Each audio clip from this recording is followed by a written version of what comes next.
is, to me, is quite clearly not taken into consideration here. You mentioned SMB space rising costs. Okay, so when you implement a solution, you should be thinking very hard on this aspect as well. Okay. So, I mean, to any business, if you are starting your own business, you want to spend almost $0 and still get a solution that can work for your company. Okay. There is a reason why only Nation has what you flagged up on your PowerPoint presentation. Why only Nation has this? I looked closely at it because I was at Nation and I thought, okay, this is not bad. You know, I mean, help me to streamline, etc. But I'm telling you, at the end of the day, it's the choice of this, the luck of the employer, what kind of mate you get. Okay, which is why I say, what's your experience? You can tick. Oh yeah, mate must be courteous, honest, blah blah blah. Yeah. At the end of the day, come out, you know, it may not be the kind of requirement that you want. But having said that, I would say that, you know, the cost considerations that you all have presented, I think it's not very well thought through. Okay, you're talking about Oracle. I don't even use Oracle. You know, we're only using Microsoft SQL. If I have a choice, if my developer can accept what I want to say, I'll ask them to use MySQL, because it's free. It's still free. It's still free. You can buy support contracts, but the software is free. Yeah. So things like that you have to be very sensitive to.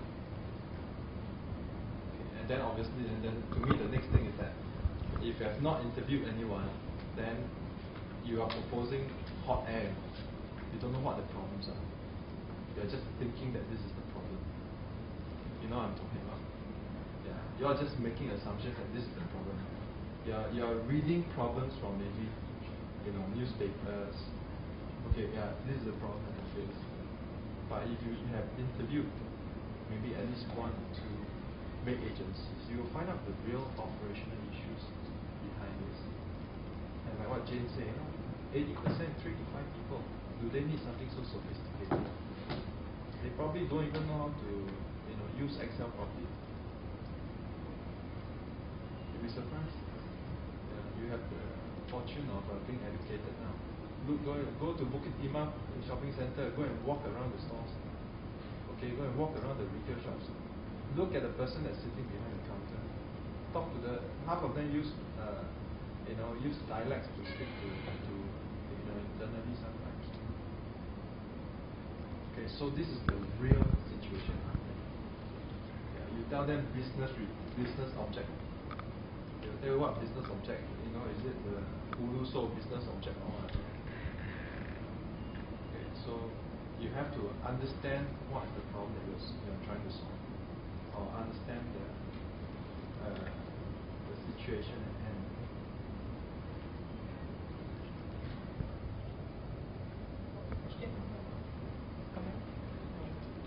Well, maybe a question.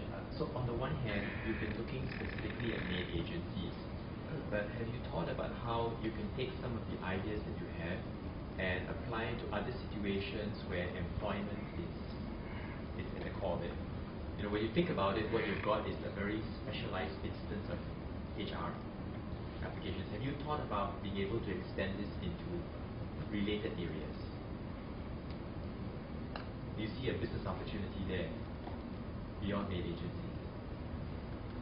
Definitely when somebody is trying to do recruitment, probably that would be an area. And maybe even within your school, the societies. I mean, actually, what you described, you could maybe even sell it internally to societies to make sure that they get the right kind of member, and the members select the right kind of organizations to join when they matriculate.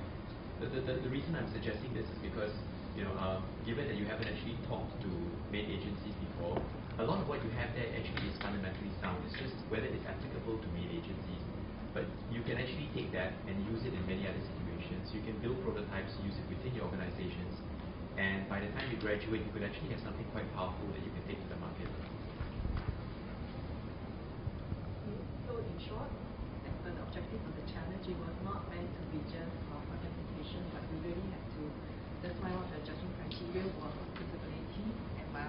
to address to the select industry and companies that you want to sponsor. So the judges that we asked for are not just going to ask and see who got the nicest beauty. So I hope the team got a very good valuable because I think I personally learned a lot from this. And these are real businessmen and people who have gone down to the marketplace to talk to all the different, the kind of customers that Ryan spoke about educating. It's not in your business term, it's called a mom and pop shop. 1 or 2 person under one shop, and you need to understand what the reality is. Otherwise, it's just like what you said, just hot air. So I hope the team learned from that. We thank you for your presentation. We need you to just tell which to do one free group shop, and then you can pack up and then we'll bring you out. Okay? Thank you. Thank you.